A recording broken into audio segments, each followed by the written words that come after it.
Hello, আসসালামু আলাইকুম সবাইকে। সবাই কি শুনতে পাচ্ছ কিনা?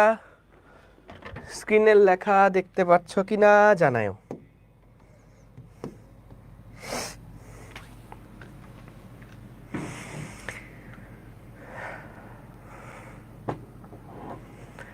সবাই কি সাউন্ড ঠিকঠাক শুনতে পাচ্ছ? স্ক্রিনের লেখা দেখতে পাচ্ছ? একটু জানাও।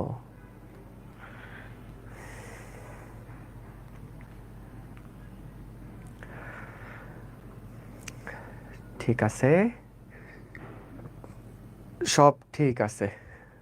ওকে, সো আমরা আজকে সেমিকন্ডাক্টর এবং ইলেকট্রনিক্সের 2 নাম্বার ক্লাস শুরু করব। তো প্রথম ক্লাসে আমরা কি পড়েছিলাম? প্রথম ক্লাসে আমরা দেখেছিলাম যে পরিবাহী, অর্ধপরিবাহী, অপরিবাহী এই টাইপের যে পদার্থগুলো আছে তারা কি কারণে এরকম আচরণ করে, কি কারণে পরিবাহী পদার্থগুলো মধ্যে দিয়ে খুব সহজে তড়িৎ পরিবহন হয়, কি কারণে অর্ধপরিবাহীর মধ্যে দিয়ে একটু কম কম কারেন্ট ফ্লো হয়, আর অপরিবাহীর মধ্যে দিয়ে কি কারণে কারেন্ট ফ্লোয়ের পরিমাণ কম থাকে।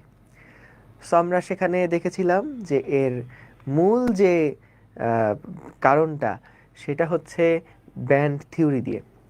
সো সেখানে দেখেছিলাম যে যোজন ব্যান্ড এবং পরিবহন ব্যান্ডের মধ্যে যদি গ্যাপ অনেক বেশি হয় সেই ক্ষেত্রে ইলেকট্রনগুলা সহজে কন্ডাকশন ব্যান্ডে যেতে পারে না, তখন তারা ভালো পরিবাহী হিসেবেও কাজ করে না।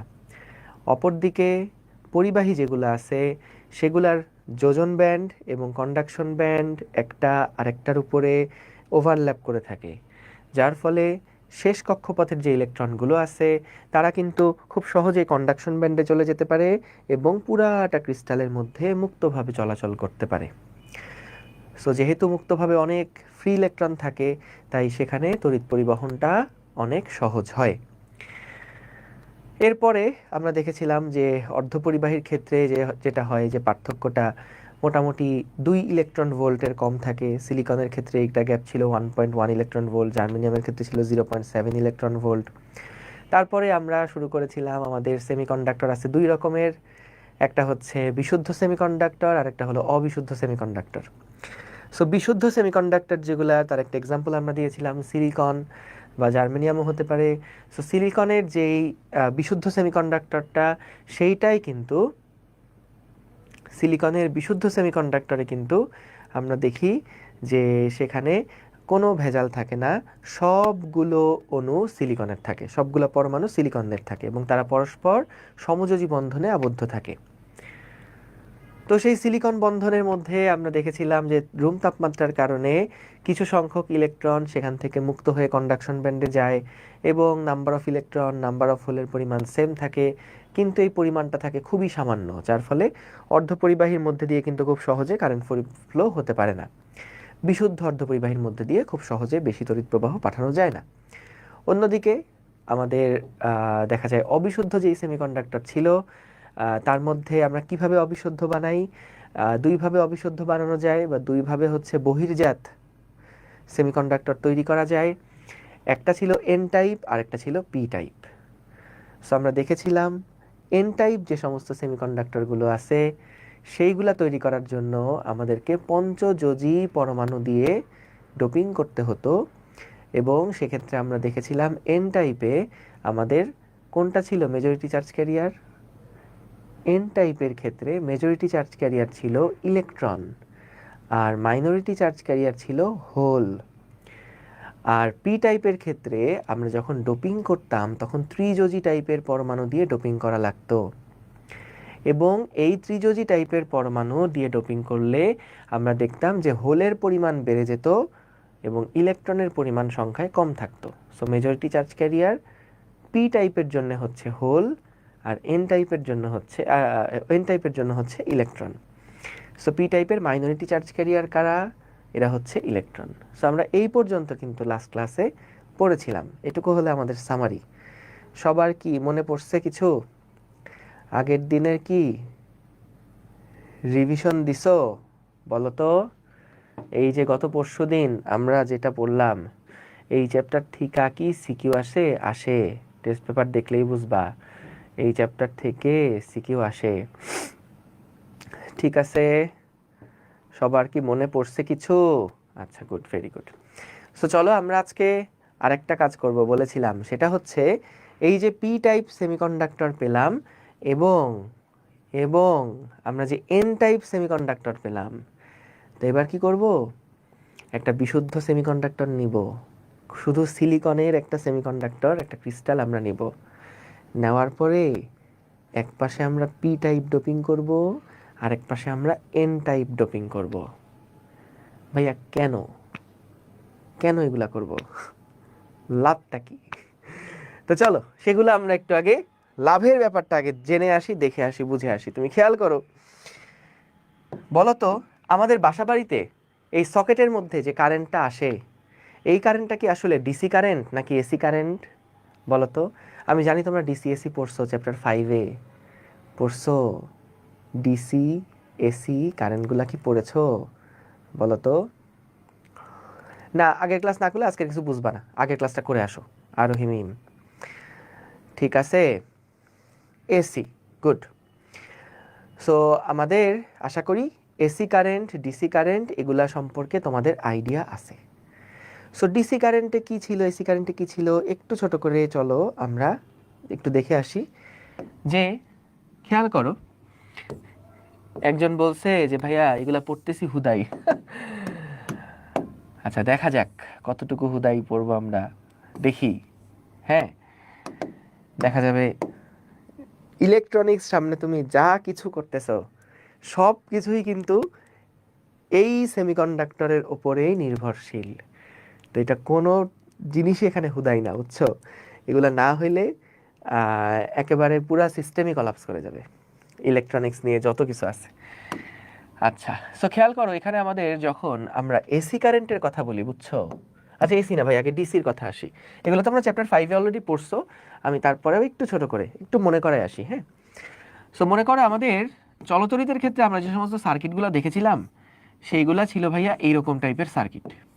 দেখো, যেখানে আমাদের একটা ব্যাটারি ছিল, এই ব্যাটারি ছিল মনে করো 5 ভোল্টের, এবং এটা ছিল একটা রোধ, এর মধ্যে দিয়ে আই পরিমাণ কারেন্ট ফ্লো হতো, ইত্যাদি ইত্যাদি। তো এই ব্যাটারিটা কিন্তু ছিল যে 5 ভোল্টের, এই 5 ভোল্ট কিন্তু সবসময় কনস্ট্যান্ট থাকতো।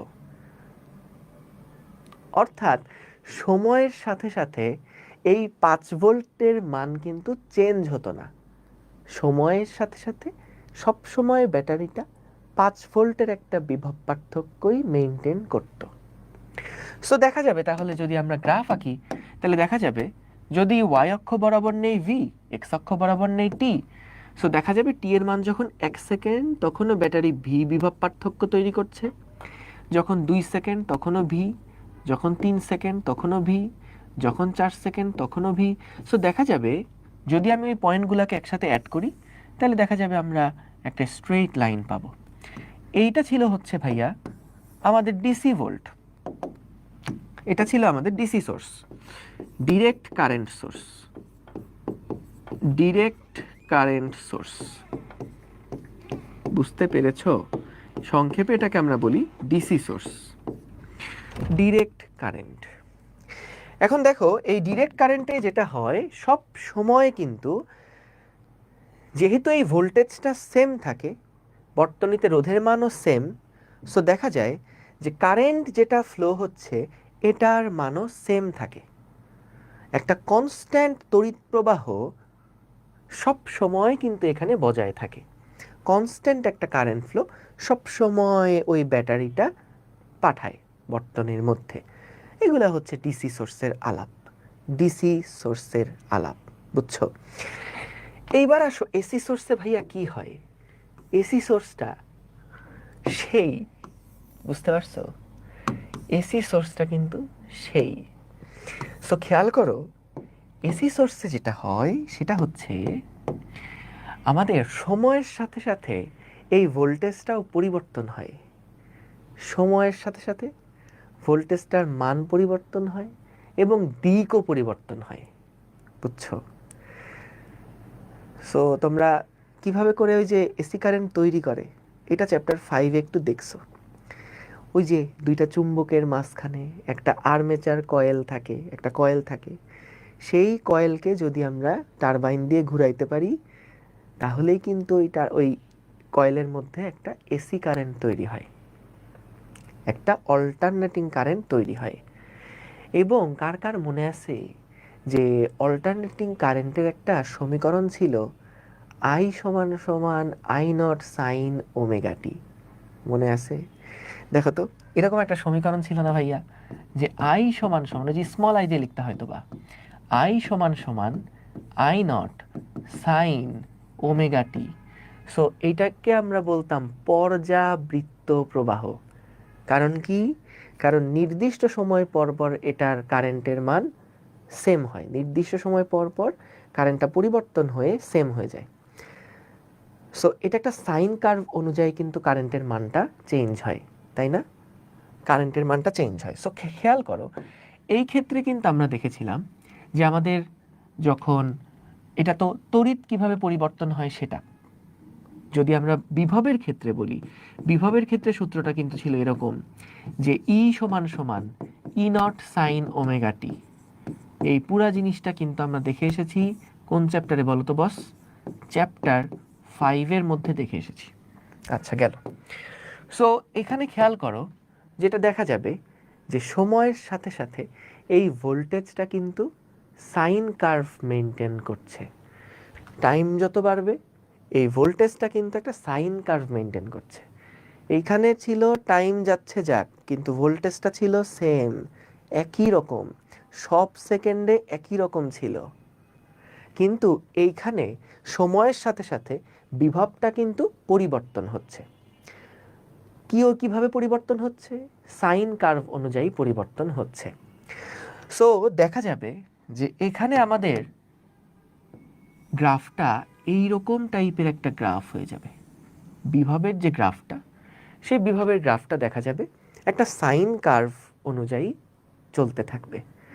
অর্থাৎ খেয়াল করো, দেখা যাবে টি সমান 0-তে ভোল্টেজ 0, টি সমান 1 সেকেন্ড পরে ভোল্টেজ মনে করো 5, টি সমান 2 সেকেন্ড পরে ভোল্টেজ হয়ে গেছে আবার 0, টি সমান 3 সেকেন্ড পরে ভোল্টেজ হয়ে গেছে -5, তারপর 4 সেকেন্ডে আবার 0 হয়ে গেছে, তারপর 5 সেকেন্ডে আবার হয়ে গেছে 5।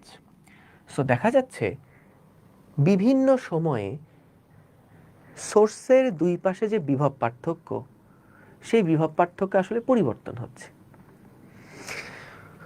সো এইখানে আমরা দুইটা হাফ সাইকেলের কথা বলি, দুইটা হাফ সাইকেলের কথা বলি। এইটা হচ্ছে আমাদের একটা অর্ধচক্র বা হাফ সাইকেল।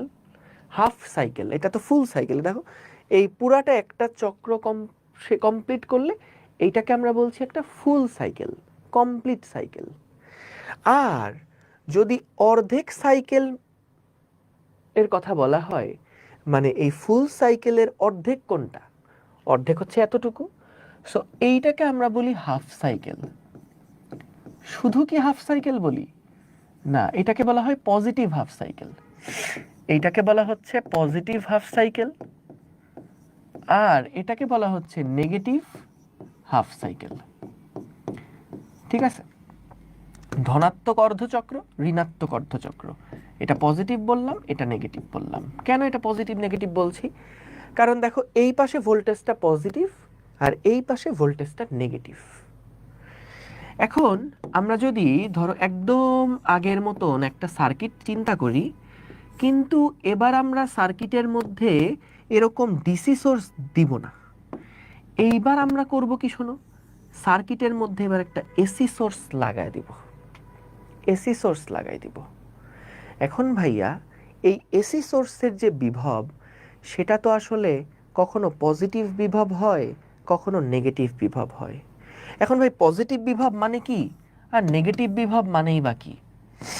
মনে করো যখন এর বিভবটা পজিটিভ হাফ সাইকেলে আসে, যতক্ষণ পর্যন্ত যতটুকু সময় পর্যন্ত এর বিভবটা পজিটিভ হাফ সাইকেলে আসে, তুমি মনে করবা এটার মানে হচ্ছে এক পাশে প্লাস আর এক পাশে মাইনাস।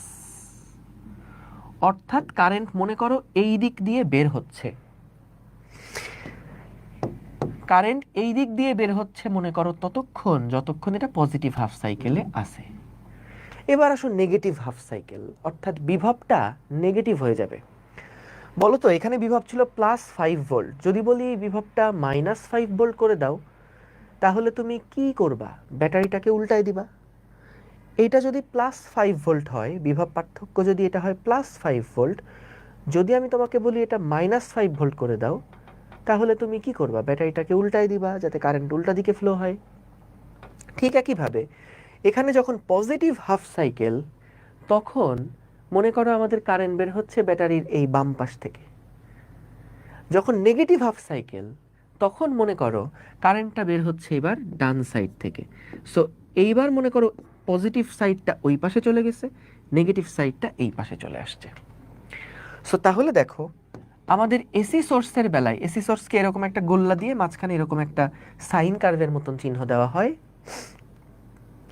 সো এসি সোর্সের ক্ষেত্রে যেটা হচ্ছে, দেখো যে আমাদের কারেন্ট কিন্তু একবার দেখা যাচ্ছে বাম দিক থেকে বের হয়ে আসতেছে, আরেকবার দেখা যাচ্ছে ডান দিক থেকে বের হয়ে আসছে। ডিসির ক্ষেত্রে যেটা ছিল, কারেন্ট সব সময় একই দিক থেকে বের হতো এবং মানও ছিল একই রকম।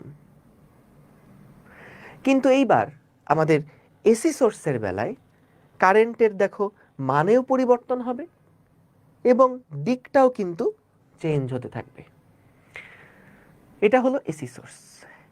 এটা যদি বুঝে থাকো তাহলে বলো তো আমাদের বাসাবাড়িতে কি এই যে সকেটের মধ্যে যে কারেন্ট, আমরা যখন মোবাইল চার্জ দেই, ধরো মোবাইল চার্জ দেই, তখন আমরা কি ডিসির সাথে কানেক্ট করি নাকি এসির সাথে কানেক্ট করি?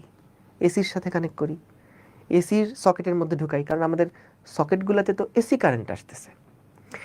তো যদি মনে করো আমি একটা মোবাইলকে যে চার্জ দিব, মনে করো এইটাই হচ্ছে আমাদের মোবাইলের ব্যাটারি, এইটাই হচ্ছে মনে করো আমাদের মোবাইলের ব্যাটারি, ঠিক আছে? এইটা হচ্ছে আমাদের মোবাইল, এই মোবাইলের ব্যাটারি ধরো এইটা। তাহলে আমাকে বলো তো কখন আসলে ব্যাটারি চার্জিত হয়, কখন ব্যাটারি ডিসচার্জ হয়? সো যখন আমরা একটা ব্যাটারি থেকে কারেন্ট যখন এই দিকে ফ্লো হয়, তখন আমরা বলি ব্যাটারির এটা হলো ডিসচার্জিং মোড, এটাকে আমরা বলি ব্যাটারি ডিসচার্জ হচ্ছে। আর যখন একটা ব্যাটারির মধ্যে, যখন একটা ব্যাটারির মধ্যে কারেন্ট এই দিকে ফ্লো হয়, তখন না আমরা বলি যে ব্যাটারিটা চার্জিং মোডে আছে বা ব্যাটারিটা চার্জিত হচ্ছে। সো তার মানে আমরা যখন মোবাইলের ব্যাটারিকে চার্জ দিই বা মোবাইলটা চার্জ দিই, তখন কিন্তু আসলে মোবাইলের ব্যাটারির মধ্যে কারেন্ট প্রবেশ করে। আর যখন আমরা মোবাইলটা ইউজ করছি, তখন কিন্তু মোবাইলের ব্যাটারিটা ডিসচার্জিং মোডে আছে, তখন কিন্তু এইটা কারেন্ট বের হচ্ছে। খুবই ওভার সিম্পলিফাইড কথাবার্তা বলতেছি। সো এইবার খেয়াল করো আমাদের এই যে মোবাইলের ব্যাটারিটা, এইটা যদি আমি চার্জ দিতে চাই, তাহলে বলো তো এই চার্জ দেওয়ার জন্য আমাদেরকে সব সময় কারেন্টের ফ্লোটা সেম দিকে রাখতে হবে না? তুমি যদি ব্যাটারিকে চার্জিত করতে চাও, ব্যাটারিকে চার্জ দিতে চাও, তাহলে কিন্তু কারেন্টের ফ্লোটা অলওয়েজ সেম ডিরেকশনে রাখতে হবে। যদি এরকম হয় যে একবার ব্যাটারি থেকে কারেন্ট বেরোচ্ছে আবার ঢুকছে, বেরোচ্ছে আবার ঢুকছে, বেরোচ্ছে আবার ঢুকছে, তাহলে বলো তো কিছু সময় পরে কি আসলে চার্জের লেভেলটা বাড়বে? সেটা কি আরেকটু বেশি পরিমাণে চার্জিত হতে পারবে? পারবে না। সো যদি এরকম হয় যে আমি এমন একটা সোর্সের সাথে যুক্ত করছি যেখানে একবার কারেন্ট ডান থেকে বামে যায়, বাম থেকে ডানে যায়, ডান থেকে বামে যায়, বাম থেকে ডানে যায়, তাহলে এরকম ক্ষেত্রে মোবাইলের ব্যাটারিটার মধ্যে একবার কারেন্ট ঢুকবে, একবার কারেন্ট ঢুকবে, আরেকবার কারেন্ট বেরোবে, একবার ঢুকবে, আরেকবার বেরোবে। তো এভাবে চিন্তা করতে পারো, তোমার ব্যাটারির লেভেল ধরো 60%-এ ছিল, একবার 61, আবার 60, একবার 61, আবার 60। সো দেখা যাবে যে এখানে কিন্তু আসলে কারেন্টের মানটা সেভাবে করে বাড়তে পারবে না। আমি কিন্তু 60-61 এক্সাম্পল হিসেবে দিচ্ছি, ঠিক আছে? সো তাইলে খেয়াল করো যদি এরকম হয় যে সময়ের সাথে সাথে তোমার একবার ব্যাটারি এটা চার্জিত হচ্ছে, আবার ডিসচার্জ হচ্ছে, চার্জিত হচ্ছে, ডিসচার্জ হচ্ছে, তাহলে নির্দিষ্ট কোনো সময় পরে তো ব্যাটারির লেভেল পার্সেন্টেজটা বাড়বে না, তাহলে মোবাইল চার্জই দেওয়া যাবে না। একটা মহা মুসিবত না যে আমরা চার্জ দেওয়ার জন্য কারেন্টের সকেটের সাথে লাগাইছি, কিন্তু এখান থেকে চার্জ দেওয়া যাচ্ছে না, কারণ এটা এসি সোর্স। এসি সোর্সে একবার কারেন্ট ডান থেকে বামে যায়, আবার বাম থেকে ডানে যায়, ডান থেকে বামে যায়, বাম থেকে ডানে যায়। সো এই মোবাইলের যে ব্যাটারি, তার মধ্যে একবার কারেন্ট ঢুকবে, আবার বেরোবে, ঢুকবে বেরোবে। তো ঢুকবে বেরোলে একবার চার্জ হবে, ডিসচার্জ হবে, চার্জ হবে, ডিসচার্জ হবে, যার ফলে এটাকে চার্জিত করা যাবে না। তাহলে একটা মুসিবতের মধ্যে পড়লাম আমরা। তো আমরা কি চাই? আমরা চাই এটাকে চার্জিত করার জন্য যেন সবসময় একই দিকে কারেন্ট ফ্লো হয়, একই দিকে যেন কারেন্ট ফ্লো হয়। একবার একদিকে ফ্লো হবে, আরেকবার আরেক দিকে ফ্লো হবে, এইটা আমরা চাই না। কথা বুঝতে পারছো? Objective clear?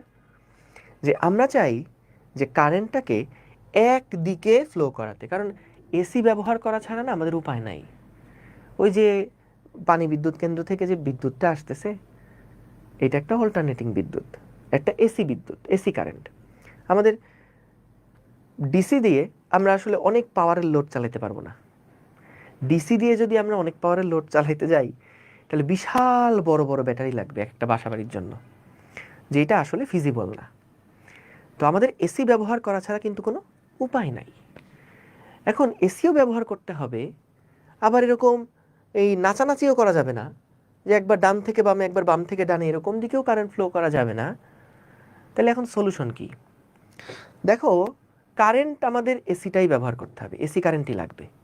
সো আমাদের এখন প্রথম অবজেক্টিভ হলো, প্রথম টার্গেট হলো, এই যে কারেন্ট দিক বারবার চেঞ্জ করছে, আমরা এমন একটা মেকানিজম তৈরি করতে চাই, এমন একটা সিস্টেম, এমন একটা ডিভাইস আমরা বানাতে চাই, যাতে করে কারেন্টটা শুধু একদিকে ফ্লো হয়, কারেন্টটা শুধু একটা দিকে ফ্লো হয়, বারবার ডিরেকশন চেঞ্জ না করে। সো আমার কারেন্ট হিসেবে এসিও ইউজ করা লাগবে, কোনো বিকল্প নাই।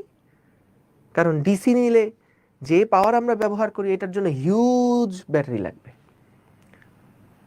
যেটা আসলে পসিবল না, ফিজিবল না, ফাইন্যান্সিয়ালি পসিবল না। সো তাহলে আমাদের যখন এইরকম একটা ধরো ব্যাটারি চার্জ দিতে চাই বা মোবাইল চার্জ দিতে চাই, আমাদের মেইন টার্গেট তাহলে যে একই দিকে কারেন্টটা ফ্লো করানো, এটা আমাদের এখন মেইন টার্গেট। সো যদি একই দিকে কারেন্ট ফ্লো করাতে চাই, তাহলে সেই পারপাসে আমরা কি করলাম দেখো, সেই পারপাসটা সলভ করার জন্য আমরা একটা সেমিকন্ডাক্টর নিয়েছি, এবং এই সেমিকন্ডাক্টরের এক পাশে আমরা পি টাইপ ডোপিং করেছি, আর আরেক পাশে আমরা এন টাইপ ডোপিং করছি। একটা পি টাইপ, এক পাশে এন টাইপ। কেন এটা করছি? একটা নতুন ডিভাইস বানানোর জন্য, যেই ডিভাইসটাকে আমরা বলছি ডায়োড। এই ডায়োডের সাহায্য নিয়ে আমরা আসলে এসি কারেন্টকে একদিকে চালনা করতে পারবো, একদিকে চালনা করতে পারবো। সো আমার টার্গেট ক্লিয়ার, কি চাই? একদিকে কারেন্ট পাঠাতে চাই, এবং এসিও ব্যবহার করতে হবে। তো তার জন্য আমরা একটা ডিভাইস এখন বানাচ্ছি, সেটা হলো ডায়োড। সো ডায়োড বানানোর প্রথম স্টেপটা কি? সিলিকন একটা খণ্ডের এক পাশে পি টাইপ এবং এক পাশে আমরা এন টাইপ ডোপিং করব। তো চলো একটু আগে দেখে নাও, পুরো জিনিসটাকে একটু দেখে নাও, তারপরে বই পড়লে একদম ক্লিয়ার হয়ে যাবে। এখানে একটু থিওরিটিক্যাল কথাবার্তা, তো এটা তুমি নোট করে শেষ করতে পারবে না, তো বই রিডিং পড়া লাগবে এই চ্যাপ্টারে। এবং বইটা রিডিং পড়তে তখনই সহজ হবে যদি ক্লাসটা একটু মনোযোগ দিয়ে শোনো। যতটুকু আমি যখন তুলবো ওই সময় তুলে ফেলবা, ছোট ছোট কিছু লেখা টেখা আছে, খেয়াল করো। সো এইখানে আমাদের দেখো, এই পাশটাতে আছে হচ্ছে আমাদের পি টাইপ সেমিকন্ডাক্টর, এই পাশটাতে আমরা রেখেছি হলো পি টাইপ সেমিকন্ডাক্টর, বুঝেছ? এবং এই পাশে আমরা ডোপিং করেছি এন টাইপ, এই পাশে আমরা নিয়েছি এন টাইপ সেমিকন্ডাক্টর। তোমরা একটু নিজে নিজে, আমি জিজ্ঞেস করতেছি, ওয়েব অ্যাপ থাকলে অবশ্য রিপ্লাইয়ের সাথে সাথে দেখা যেত, জাস্ট আমি জিজ্ঞেস করতেছি, তোমরা একটু জাস্ট রিভিশন দাও যা যা বলতেছি। হ্যাঁ, প্রশ্ন করতেছি, তোমরা একটু রিভাইজ করো। এটা ড্র করা লাগবে না, একটু ভালো করে শোনো, একটু ভালো করে শোনো। বলো তো, পি এন টাইপ যে সেমিকন্ডাক্টর, এই এন টাইপ সেমিকন্ডাক্টরের মধ্যে মেজর চার্জ ক্যারিয়ার কারা? এন টাইপ সেমিকন্ডাক্টরে মেজর চার্জ ক্যারিয়ার কারা? এন টাইপ সেমিকন্ডাক্টরে মেজর চার্জ ক্যারিয়ার কারা? ইলেকট্রন, তাই না? পি টাইপ সেমিকন্ডাক্টরে মেজর চার্জ ক্যারিয়ার কারা? পি টাইপ সেমিকন্ডাক্টরে মেজর চার্জ ক্যারিয়ার কারা? পি টাইপ সেমিকন্ডাক্টরে মেজর চার্জ ক্যারিয়ার হচ্ছে হোল। সো আমাদের দেখো এইখানে কিছু মাইনরিটি চার্জ ক্যারিয়ার আছে, তারা হলো হোল। এখানেও কিছু মাইনরিটি চার্জ ক্যারিয়ার আছে বা লঘু আধান বাহক আছে, তারা হচ্ছে ইলেকট্রন। তো আমরা যে ডোপিং করেছিলাম, এই যে সিলিকন একটা সমুদ্রের মধ্যে, এই যে কিছু কিছু জায়গায় যে ফসফরাস প্রবেশ করিয়েছিলাম, মনে আছে? তো এই ফসফরাসটা সাথে করে একটা ইলেকট্রন নিয়ে আসছিল এবং ইলেকট্রনটাকে সে ক্রিস্টালের মধ্যে দান করার ফলে নিজে পজিটিভ চার্জে চার্জিত হয়ে গেছিল, মনে আছে? মনে আছে? গুড। সো তাহলে এই যে ফসফরাসগুলো দেখছো, এই ফসফরাসগুলো তারা শেষ কক্ষপথে একটা এক্সট্রা ইলেকট্রন নিয়ে আসছিল। শেষ কক্ষপথে 5টা ইলেকট্রন ছিল, 4টা দিয়ে তারা সুন্দর মতো সিলিকনের সাথে সমযোজী বন্ধনে আবদ্ধ হয়ে গেছে, আর একটা ইলেকট্রন সেটা সে সিলিকনকে পুরা ক্রিস্টালের মধ্যে মুক্তভাবে চলে যেতে বলছে। তাহলে একটা ইলেকট্রন যদি তার থেকে বের হয়ে যায়, সে নিজে পজিটিভ চার্জে চার্জিত হয়ে যাবে। এই পর্যন্ত আমরা দেখছি, গুড। তো এই যে লাল যেগুলো দেখছো, এগুলো সব ফসফরাস দ্বারা প্রদানকৃত ইলেকট্রন, আর এই সবুজ যেগুলো ছিল সেগুলো ছিল ওই সিলিকনের ভিতরে তাপমাত্রার কারণে বা রুম তাপমাত্রার কারণে সিলিকনের বন্ধন ছিন্ন হয়ে যে ইলেকট্রন হোলগুলো তৈরি হয়েছে সেগুলা। তো দেখা যায় ইলেকট্রনের পরিমাণ এখানে কিন্তু বেশি থাকে, কারণ ফসফরাস নিজে এসে একটা ইলেকট্রন দিয়ে গেছে। তাহলে এখানে মেজরিটি চার্জকারী ইলেকট্রন, এটা ছিল এন টাইপ। আর এইখানে ছবিটা কি ছিল দেখো, যে এটা আমরা সিলিকন ক্রিস্টালের মধ্যে একটা ত্রিযোজী পদার্থকে ঢুকিয়েছিলাম। ত্রিযোজীতে একটা ইলেকট্রন শর্ট থাকে, তো দেখা যায় সে আসলে ক্রিস্টালের মধ্যে একটা হোল গিফট করে, এবং যখন ওই হোলের মধ্যে কোনো ইলেকট্রন এসে বসে তখন সে নিজে কিন্তু নেগেটিভ চার্জে চার্জিত হয়ে যায়। সো বোরনকে আমরা সেখানে দেখিয়েছিলাম। খেয়াল করো, বোরন যখন একটা ক্রিস্টালের মধ্যে আসবে তখন সে নিজে একটা হোলকে সাথে নিয়ে আসবে। এই হোলটা পুরা সিলিকনের মধ্যে ঘুরে বেড়াবে, এই হোলটা পুরা সিলিকনের মধ্যে ঘুরে বেড়াবে, এবং আমাদের বোরন একটা ইলেকট্রন গ্রহণ করে নিজে মাইনাস চার্জে চার্জিত হয়ে যাবে। সো জাস্ট এই প্রসেসের উল্টাটা ছিল এটা। এখানে ফসফরাস নিজের সাথে করে একটা ইলেকট্রন নিয়ে আসতো এবং ইলেকট্রন দান করে দিয়ে সে প্লাস চার্জে চার্জিত হতো, আর এদিকে বোরন সে ত্রিযোজী একটা হোল দিয়ে যেত এবং হোলের মধ্যে ইলেকট্রন বসার কারণে তার নিজের চার্জটা হয়ে যেত নেগেটিভ। পারফেক্ট এই পর্যন্ত। এইবার যখন আমরা এটাকে এন টাইপ আর পি টাইপকে যখন আমরা একসাথে এরকম করে তৈরি করলাম, যে একটা সেমিকন্ডাক্টর একপাশে পি টাইপ ডোপিং করছি, একপাশে এন টাইপ ডোপিং করছি, টাইটেলটাও ডায়োড, ডায়োড পড়তেছি আমরা। সো তখন তুমি দেখবা,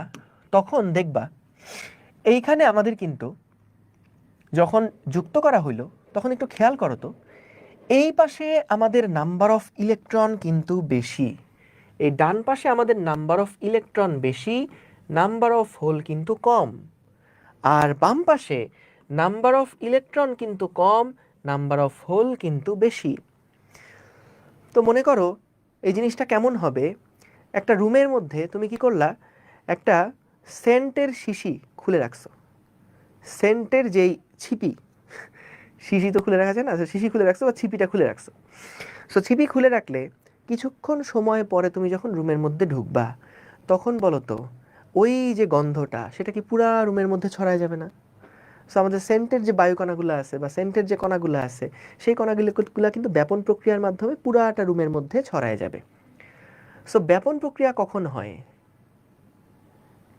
ব্যাপন প্রক্রিয়া কখন হয়? যখন এক পাশে কোনো একটা পার্টিকেলের ঘনত্ব থাকে বেশি আর এক পাশে ঘনত্ব থাকে কম, তখন ওই পার্টিকেলটা কি চায় বা ওই গ্যাসটা কি চায়, যে উচ্চ ঘনত্বের জায়গা থেকে নিম্ন ঘনত্বের জায়গায় ছড়ায় যেতে। এটাই আমরা বলছিলাম ব্যাপন প্রক্রিয়া।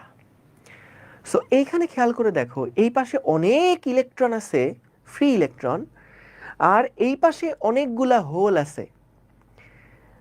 তো এই পাশে ইলেকট্রনের বাড়তি, এই পাশে ইলেকট্রন অনেক বেশি, আর এই পাশে ইলেকট্রনের সংখ্যা কম, এই পাশে ইলেকট্রনের ঘনত্ব কম।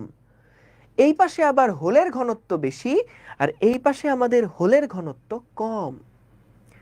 সো ঘনত্বের যেহেতু একটা তারতম্য আছে, ঘনত্বের যেহেতু একটা পার্থক্য আছে, যেটা দেখা যাবে ব্যাপন প্রক্রিয়ায় এই পাশের ইলেকট্রনগুলা এই পাশে আসা শুরু করবে এবং এই পাশের হোলগুলা এই পাশে আসা শুরু করবে। কারণ এ পাশে হোলের ঘনত্ব বেশি, এ পাশে হোলের ঘনত্ব কম। সো বেশি ঘনত্ব থেকে কম ঘনত্বের দিকে যেতে চাইবে। আর এই পাশে আছে আমাদের ইলেকট্রন, ঘনত্ব এই পাশে বেশি, এই পাশে ঘনত্ব কম। সো ইলেকট্রন চাইবে বেশি ঘনত্বের জায়গা থেকে কম ঘনত্বের জায়গায় চলে যেতে। সো যেটা দেখা যাবে, এখন মনে হতে পারে যে ভাই তাহলে পি টাইপ এন টাইপ করে লাভ হলো কি? এইখানে তো ধরেন হোল ছিল বাড়তি, ইলেকট্রনের ছিল ঘাটতি, আর এই জায়গায় ইলেকট্রন আছে বাড়তি, হোল আছে ঘাটতি। সো তাহলে ভাই এরা তো মিলেমিশে, এখানে যেই হোলগুলো আছে তার মধ্যে এখানকার ইলেকট্রনগুলো চলে যাবে, আর এখানে যেই হোলগুলো আছে তারা এখানে এসে ইলেকট্রনগুলোর মধ্যে বসে যাবে, বা হোল আর ইলেকট্রন একসাথে মিলেমিশে তো নিউট্রাল হয়ে যাবে আবার সব কিছু। তাহলে আর এত কষ্ট করে লাভ হইল কি? পারপাসটা কি হইল? আমাদের তো মেইন পারপাস ছিল যে আমরা এসি সোর্সের থেকে যে কারেন্টটা বেরোচ্ছে সেটা এক ডিরেকশনে আনতে চাই। আমরা এক ডিরেকশনে কারেন্টটাকে নিয়ে আসতে চাচ্ছিলাম, এটা ছিল আমাদের টার্গেট। কিন্তু আপনি যখন এই পি টাইপ এন টাইপ করলেন তখন ইলেকট্রন এসে নিয়ে হোলের মধ্যে বসে পড়লো, তাহলে তো ভাই সব ভ্যানিশ। কিন্তু আসলে সবগুলা ইলেকট্রন এসে এই হোলের মধ্যে বসতে পারবে না। কেন পারবে না? কারণ দেখা যাবে প্রথম এই স্তরটার কথা একটু চিন্তা করে দেখো। যখনই পি টাইপ এন টাইপ তৈরি হবে সাথে সাথে দেখা যাবে কি এখানে যে ইলেকট্রনটা আছে সেটা এই হোলের মধ্যে এসে বসে পড়বে, এখানের যে ইলেকট্রনটা আছে সেটাই হোলের মধ্যে গিয়ে বসে পড়বে, এখানের যে ইলেকট্রন আছে সেটাই হোলের মধ্যে গিয়ে বসে পড়বে। গেল। সো যেটা দেখা যাবে, বলো তো ভাইয়া, যখন এরকম করে ইলেকট্রন হোলের মধ্যে বসে যাবে তখন কি তারা নিউট্রাল হয়ে যাবে না? হোলের মধ্যে যদি ইলেকট্রন বসে যায় তাহলে কি সেখানে আমাদের কোনো চার্জ ক্যারিয়ার আর মুক্তভাবে থাকতে পারবে না। সো যেটা দেখা যাবে, এই ইলেকট্রনগুলা যখন হোলের মধ্যে এসে টুপ করে যখন বসে পড়বে তখন কিন্তু সেই ইলেকট্রনটা যে স্বাধীন ছিল, মুক্তভাবে পুরা ক্রিস্টালের মধ্যে ঘোরাফেরা করত, ও যখন হোলের মধ্যে বসে পড়বে তখন কিন্তু সে আর স্বাধীনভাবে চলতে পারবে না। ওটা নাই, ভ্যানিশ হয়ে গেছে। ফ্রি চার্জ ক্যারিয়ার হিসেবে তার অস্তিত্ব নাই। তো এইভাবে করে দেখা যাবে যে ইলেকট্রনগুলা এসে হোলের মধ্যে বসে পড়তেছে, ইলেকট্রনগুলা এই হোলের মধ্যে এসে বসে পড়তেছে। কেন বসে পড়তেছে? কারণ ইলেকট্রনের পাশে ঘনত্ব বেশি, এ পাশে ঘনত্ব কম। সো ইলেকট্রন চাইবেই বেশি ঘনত্বের জায়গা থেকে কম ঘনত্বের জায়গায় আসতে, এবং যখন এসে দেখবে যে এখানে হোল আছে, ফাঁকা জায়গা অনেক, তখন ওই ইলেকট্রনগুলা কিন্তু ফাঁকা জায়গায় এসে বসে পড়বে।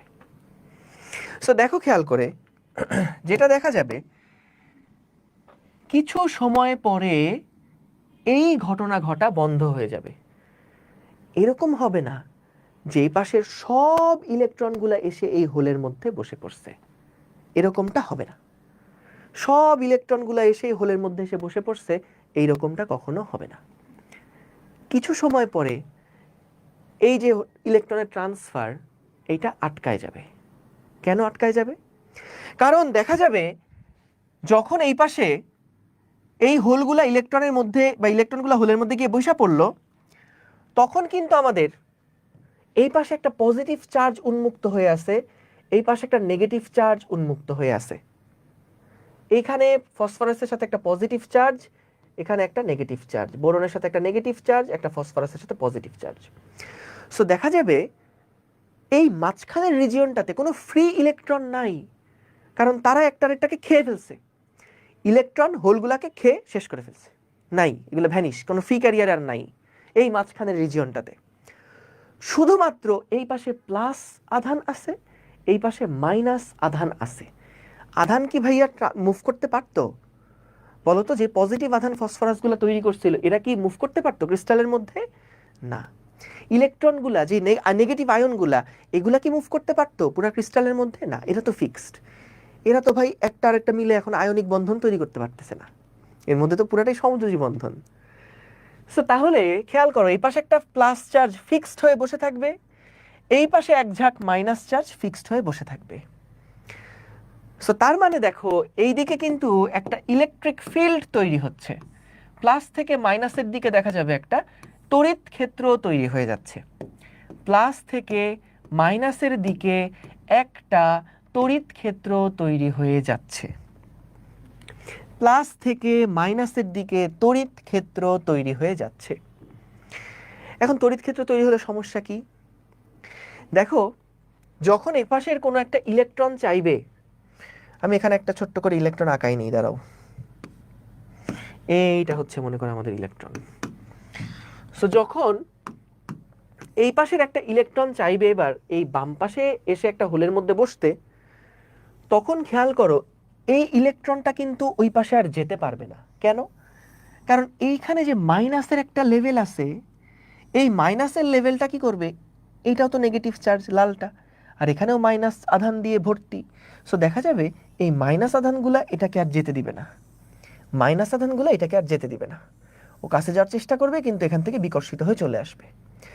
সো যেটা দেখা যাবে যে এইখানে একটা বাধা তৈরি হয়েছে, ঠিক যেমনটা কলেজের যে বাউন্ডারি থাকে, কলেজের যে দেওয়াল থাকে, বাউন্ডারির যে দেওয়াল, যে প্রাচীর থাকে, সেই প্রাচীরের কারণে যেমন স্টুডেন্টগুলো সহজে বের হয়ে যেতে পারে না, ঠিক তেমনি এইখানেও একটা ইনভিজিবল একটা মানে অদৃশ্য একটা প্রাচীর এখানে তৈরি হয়ে গেছে এই ইলেকট্রনগুলোর জন্য। এই প্রাচীরের কারণে ও এটাকে ভেদ করে যেতে পারতেছে না। এই প্রাচীরের কারণে ইলেকট্রনগুলা এটা ভেদ করে যে যাবে সেটা যেতে পারছে না। এই প্রাচীরটাকে বলা হচ্ছে বিভব প্রাচীর। এই যে প্রাচীরটা, এখানে যে বিভবটা তৈরি হলো, দেখো ভাইয়া, যেখানেই ইলেকট্রিক ফিল্ড থাকে সেখানেই কিন্তু দুইটা বিন্দুর মধ্যে বিভব পার্থক্য থাকে। স্থির তড়িৎ মনে করে দেখো, এইটা যদি একটা ইলেকট্রিক ফিল্ড থাকে এখানে, এটাও যদি একটা ইলেকট্রিক ফিল্ড থাকে ই, তাহলে কিন্তু এর দুই পাশে মধ্যবর্তী দূরত্ব যদি হয় ডি, তাহলে মনে আছে এ বিন্দু এবং বি বিন্দু এদের মধ্যে যে বিভবের পার্থক্য সেইটা হয় ই ইন্টু ডি। দুইটা পয়েন্টের যে বিভবের পার্থক্য সেটা হচ্ছে ই ইন্টু ডি। সো যেখানেই ই আছে সেখানেই কিন্তু একটা নির্দিষ্ট দূরত্বে দুইটা বিন্দুতে বিভবের পার্থক্য আছে। সো এই যে মাঝখানের রিজিয়নটা তৈরি হলো, এই রিজিয়নটাকে আমরা বলছি বিভব প্রাচীর। সরি, এখানে একটা বিভব প্রাচীর তৈরি হয়েছে, এখানে একটা বিভব প্রাচীর তৈরি হয়েছে, কিন্তু এই রিজিয়নটার নাম আলাদা। এই যে অঞ্চলটা, এই অঞ্চলটার নাম হচ্ছে নিঃশেষিত অঞ্চল। এই অঞ্চলটার নাম হচ্ছে নিঃশেষিত, এই অঞ্চলটার নাম হচ্ছে নিঃশেষিত অঞ্চল। এর ইংরেজি নাম হচ্ছে ডিপ্লেশন লেয়ার। কেন এটাকে নিঃশেষিত অঞ্চল বলা হয়? নিঃশেষ, শেষ হয়ে গেছে, ডিপ্লেশন মানে শেষ হয়ে গেছে, ডিপ্লিট হয়ে গেছে, ক্ষয় হয়ে গেছে, নাই হয়ে গেছে বোঝায়। কি নাই হয়ে গেছে আসলে? এই মাঝখানের এই রিজিয়নটাতে কোন জিনিসটা নাই হয়ে গেছে? এই যে মাঝখানের এই রিজিয়নটাতে কোন জিনিসটা নাই হয়ে গেছে বলতো? ফ্রি চার্জ ক্যারিয়ার কিন্তু এখানে নাই হয়ে গেছে। ফ্রি চার্জ ক্যারিয়ার কিন্তু নাই হয়ে গেছে, বুঝতে পারছো? সো আমাদের এই অঞ্চলের মধ্যে কিন্তু কোনো ফ্রি চার্জ ক্যারিয়ার নাই, এটা নিঃশেষ হয়ে গেছে, এইটা নিঃশেষ হয়ে গেছে, ডিপ্লিট হয়ে গেছে।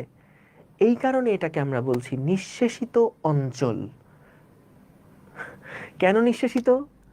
কারণ এখানে কোনো ফ্রি চার্জ ক্যারিয়ার নাই। এই পাশে চার্জ ক্যারিয়ার আছে, এই পাশেও চার্জ ক্যারিয়ার আছে, এই পাশে অনেক ইলেকট্রন আছে চার্জ ক্যারিয়ার হিসেবে, এখানে অনেক হোল আছে চার্জ ক্যারিয়ার হিসেবে, কিন্তু এই মাঝখানে চার্জ ক্যারিয়ার একটা আরেকটাকে কিন্তু খেয়ে ফেলছে। এখানে কোনো চার্জ ক্যারিয়ার, ফ্রি চার্জ ক্যারিয়ারের কোনো অস্তিত্ব নাই। সো এই জন্য মাঝখানের এই রিজিয়নটাকে আমরা বলছি নিঃশেষিত অঞ্চল বা ডিপ্লেশন লেয়ার। শুনলে মনে হয় ভাই ডিপ্রেশন লেয়ার, এইভাবেও চিন্তা করতে পারো যে এই লেয়ারটা হচ্ছে ডিপ্রেসড হয়ে গেছে, হতাশ হয়ে গেছে। এই পাশে কত চার্জ ক্যারিয়ার, এই পাশে কত চার্জ ক্যারিয়ার, এর মাঝখানে কোনো চার্জ ক্যারিয়ার নাই, সো হতাশ হয়ে গেছে। যাই হোক, এটা ডিপ্রেশন লেয়ার না, কিন্তু এটা হলো ডিপ্লেশন লেয়ার, ঠিক আছে? ডিপ্রেশন লেয়ার না, ডিপ্লেশন লেয়ার। ওকে, গেল। সো এই যে বিভব প্রাচীরটা তৈরি হলো না ভাইয়া, দুইটা প্লাস মাইনাসের কারণে এখানে একটা বিভব প্রাচীর যে তৈরি হলো, এটা এক একটা ম্যাটেরিয়ালের জন্য এক এক রকম হয়। দেখা যায় সিলিকনের জন্য এই বিভব প্রাচীরের মানটা সিলিকনের জন্য হচ্ছে 0.7 ভোল্ট এবং জার্মেনিয়ামের জন্য এইটা হলো 0.3 ভোল্ট। তোমরা একটা জায়গায় প্যাচ লাগায় ফেলো, একটা জায়গায় প্যাচ লাগায় ফেলো, দেখো জার্মেনিয়ামের বিভব প্রাচীর, মানে এই যে সমুদ্রটা, সিলিকনের সমুদ্র আমি বলছিলাম, একটা সেমিকন্ডাক্টরের সমুদ্র বলছিলাম। তো যদি এই সেমিকন্ডাক্টরটা সিলিকনের হয়, তাহলে এই বিভব প্রাচীরে যে ভোল্টেজের একটা ডিফারেন্স তৈরি হলো, এখানে যে একটা ভোল্টেজের ডিফারেন্স তৈরি হলো, এখানে যে একটা বিভবের পার্থক্য তৈরি হলো, সিলিকনের ক্ষেত্রে এই পার্থক্যটা হবে 0.7 ভোল্ট, আর জার্মেনিয়ামের জন্য এই দুইটা পয়েন্টের বিভবের পার্থক্য হবে 0.3 ভোল্ট। এখন তোমরা প্যাচ লাগাই ফেলো কোন জায়গায় বলি। সিলিকন জার্মেনিয়ামের তথ্য আমরা ফার্স্ট ক্লাসেও একটা জায়গায় দেখছিলাম, সেটা ছিল অর্ধপরিবাহীর ভ্যালেন্স ব্যান্ড এবং কন্ডাকশন ব্যান্ডের মধ্যে এনার্জির পার্থক্য। সো সিলিকনের জন্য কিন্তু এই এনার্জির পার্থক্যটা হয় 1.1 ইলেকট্রন ভোল্ট, জার্মেনিয়ামের জন্য এটা ছিল 0.7 ইলেকট্রন ভোল্ট। সো খেয়াল করবা প্রশ্নে কি চাইছে, প্রশ্নে কি বিভব প্রাচীরের কথা বলছে, পিএন টাইপের মধ্যে বিভব প্রাচীরের কথা বলছে, নাকি এইটা অর্ধপরিবাহীর দুইটা ব্যান্ডের মধ্যে এনার্জি গ্যাপ জানতে চাইছে? বুঝতে পারছো? ঠিক আছে। সো আমাদের এই বিভব প্রাচীরটা দেখা যাবে, এইটা কিন্তু ভোল্টেজ, যেই ভোল্টেজটা এটা হচ্ছে সিলিকনটা হলো 0.7 ভোল্ট, জার্মেনিয়াম হচ্ছে, যদি জার্মেনিয়ামের ম্যাটেরিয়াল হয় তাহলে এটা 0.3 ভোল্ট। ঠিক আছে, গেল। এখন আসো যে এই ম্যাটেরিয়ালটা যে আমি তৈরি করলাম, এতে করে আমাদের লাভটা কি হলো, এতে করে আমাদের লাভটা কি হলো। আচ্ছা, এখানে বিভব প্রাচীর নিয়ে যে বলা আছে একই কথা। এখন এটা নিয়ে আসলে আমাদের লাভটা কি হলো। সো লাভটা আমরা তখন বুঝতে পারবো, যখন এর দুই পাশে আমরা একটা ব্যাটারি কানেক্ট করব। বুঝছো? এই দেখো ভাইয়া, আমি কি করব এখন, এই যে আমাদের একটা ম্যাটেরিয়াল, এর এক পাশে পি টাইপ, এক পাশে এন টাইপ, এবং এটাকে বলা হয় পিএন জাংশন। বুঝছো? এটা একটু লিখে নিতে পারো। এই যে আমাদের জাংশন মানে কি বোঝাই আমরা, বলো তো? জাংশন মানে আমরা বোঝাই যে একাধিক রাস্তার যে পয়েন্টে গিয়ে মিলছে সেটাকে বলি জাংশন। সো এইখানেও এই পি টাইপ আর এন টাইপ যেখানে গিয়ে মিললো, মাঝখানের যে জায়গাটা, এইটাকে আমরা বলি পিএন জাংশন। এটাকে আমরা বলি পিএন জাংশন। ঠিক আছে, এটাকে আমরা বলছি পিএন জাংশন। সো পি এবং এন এখানে এসে মিলছে, এই জন্য এটাকে আমরা বলছি পিএন জাংশন। ঠিক আছে, তো খেয়াল করো, আমাদের এই পিএন যে জাংশনটা আমরা পাইছি, এর এক পাশে, এর দুই পাশে আমরা একটা ব্যাটারি অ্যাড করব, এখন একটা ডিসি সোর্স অ্যাড করব। সো মনে করো আমি প্রথমে এইভাবে করে একটা ব্যাটারি কানেক্ট করলাম। কিভাবে করে ব্যাটারি কানেক্ট করলাম? ব্যাটারিটা কানেক্ট করলাম, দেখো এইটা হলো পজিটিভ পাশ, এটা নেগেটিভ পাশ। তো খেয়াল করো, আমাদের এই জাংশনের পি টাইপ যেই পাশটা ছিল, পি এর সাথে পজিটিভ প্রান্তটা কানেক্ট করছি, পি সাইডটার সাথে প্লাস সাইডটা কানেক্ট করছি, আর এন টাইপের সাথে আমরা নেগেটিভ সাইডটা বা মাইনাস সাইডটা কানেক্ট করছি, পি এর সাথে পি, এন এর সাথে এন। এইভাবে করে আমরা এই ডায়োডের দুই প্রান্তে আমরা একটা ব্যাটারি কানেক্ট করলাম, ভালো কথা। এখন এটা কানেক্ট করলে কি হবে দেখো, এখানে আমরা মনে করো শুরুতে দেওয়া আছে 0 ভোল্ট। সো 0 ভোল্ট হলে তো এই পাশে আমাদের একটা বিভব পার্থক্য আছে। তুমি এই পাশে যে একটা ভোল্টেজ ডিফারেন্স তৈরি হলো, সেটাকে তুমি এভাবে চিন্তা করতে পারো যে এখানে ছোট্ট একটা 0.7 ভোল্টের ব্যাটারি রাখা আছে। এভাবে করে এটাকে তুমি ইকুইভ্যালেন্ট একটা চিন্তা করতে পারো, যে এখানে যেই তাদের মধ্যে একটা বিভবের পার্থক্য তৈরি হয়েছিল, এখানে তাদের মধ্যে যে একটা বিভবের পার্থক্য তৈরি হয়েছিল, সেটা তুমি একটা ইকুইভ্যালেন্ট ছবিটা এই ব্যাটারি দিয়ে প্রকাশ করলা। এটা জাস্ট আমাদের বোঝার সুবিধার জন্য আঁকানো, যে এখানে একটা 0.7 ভোল্টেজ আছে। এটা জাস্ট আমাদের বোঝার সুবিধার জন্য আমি এঁকে রাখলাম, যে এই জাংশনটা থাকা মানে হচ্ছে মনে করো এরকম ওরিয়েন্টেশনে একটা ব্যাটারি রাখা আছে, যেই ব্যাটারিটার ভোল্টেজ হচ্ছে 0.7 ভোল্ট। বুঝছো? সো এইবার খেয়াল করো, এই যে ভাইয়া 0.7 ভোল্টের একটা ব্যাটারির মতন এটা আচরণ করছে। সো বলো তো দেখি, যখন এই পাশে তুমি একটা শক্তিশালী ব্যাটারি লাগাবা, মনে করো এটার ভোল্টেজ হচ্ছে সাপোজ 2 ভোল্ট, তাইলে বলো তো এখানে 2 ভোল্ট দিলে এই 0.7 ভোল্ট কি আর ধোপে টিকবে? 0.7 এর সামনে বা 2 এর সামনে, 2 ভোল্টের সামনে 0.7 ভোল্ট কি শেষ হয়ে যাবে না? নাই হয়ে যাবে না? সো দেখা যাবে তখন কিন্তু এর মধ্যে দিয়ে সুন্দর মতন কারেন্ট ফ্লো করতে পারবে। কেন? কারণ দেখো এখানে কিন্তু প্লাস, সো তুমি ব্যাটারির প্লাস সাইডের মধ্যে পি কে যুক্ত করছিলা এবং ব্যাটারির নেগেটিভ সাইডের সাথে এন টাইপকে যুক্ত করছিলা। তাহলে আমাকে ভাই একটু বলো তো, হোলগুলা তো আসলে অনেকটা পজিটিভ আয়নের মতনই। তাহলে এইখানে যে প্লাস আছে ব্যাটারির, এই প্লাসগুলা কি করবে? হোলগুলাকে একটা বিকর্ষণ করবে না? এই প্লাসগুলা কি করবে? হোল যারা আছে এখানে, সেই হোলগুলাকে একটা বিকর্ষণ করবে না? হ্যাঁ। আবার ব্যাটারির এখানে যে নেগেটিভ প্রান্ত, এই নেগেটিভ প্রান্তটা এন টাইপের মধ্যে যে সমস্ত ইলেকট্রনগুলো আছে তাদেরকে কি একটা ধাক্কা দিবে না? এন টাইপের মধ্যে যে সমস্ত ইলেকট্রনগুলো আছে, এই নেগেটিভ প্রান্ত কিন্তু এই ইলেকট্রনগুলোকে একটা ধাক্কা দিবে। সো দেখা যাবে এখানে যে তারা যেতে পারছিল না, একটা দেয়াল তৈরি হয়ে গেছিল, এরা কি করছে? একটা ধাক্কা দিয়ে ওই দেওয়ালটা পার করে দিচ্ছে। জিনিসটা অনেকটা এরকম। আমাদের কলেজে যখন আমরা পড়তাম, সেই সময় অনেক ছেলেপেলে ছিল যাদেরকে টিফিন পিরিয়ডের পরে আর খুঁজে পাওয়া যেত না। আমাদের কলেজের দেওয়ালগুলো ছিল অনেক অনেক উঁচু। তো আমাদের একটা বিল্ডিং ছিল। সো ওই বিল্ডিংয়ের, এখন ঠিক করে ফেলছে দেখছি, ওই বিল্ডিংয়ের দোতলায় একটা সিঁড়িঘর মতন ছিল। দোতলায় উঠতে মাঝখানে একটা সিঁড়িঘর মতন ছিল। ওই সিঁড়িঘরের থেকে একটা ডাউন ছাদ ছিল। ওই ডাউন ছাদ থেকে সরাসরি মাঠে চলে যাওয়া যেত লাফ দিয়ে। সো কলেজ থেকে, কলেজের বিল্ডিং থেকে বের হওয়ার জন্য মেইন গেট ব্যবহার করাটা দরকার ছিল না। সো দেখা যেত সবাই যারা ভালো ছেলেপেলে ছিল, তারা কলেজের ব্যাগটা আগে কি করতো? কলেজের ব্যাগটা আগে দোতলা থেকে পাঠিয়ে দিত, নিচে একজন থাকতো, তো দোতলা থেকে আস্তে করে ব্যাগটা ফালাই দিত এভাবে করে। সো ব্যাগগুলো একটা জায়গায় জমা করে রাখতো, আর এইদিকে ওরা আস্তে করে দোতলা সিঁড়িঘর থেকে ডাউন ছাদ দিয়ে গিয়ে লাফ দিয়ে দিয়ে কলেজের বিল্ডিং পার করে ফেলতো। সো এরপরে আসে মাঠ, তারপরে আসে দেওয়াল। সো এক একজন যার যার ব্যাগ আছে, ব্যাগগুলো নিয়ে প্রাচীরের কাছে যেত।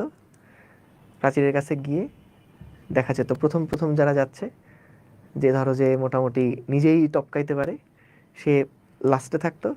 আর যারা ধরো যে ওভাবে টপকাইতে পারে না, ওদেরকে দেখা যেত একটা পুশ দিত,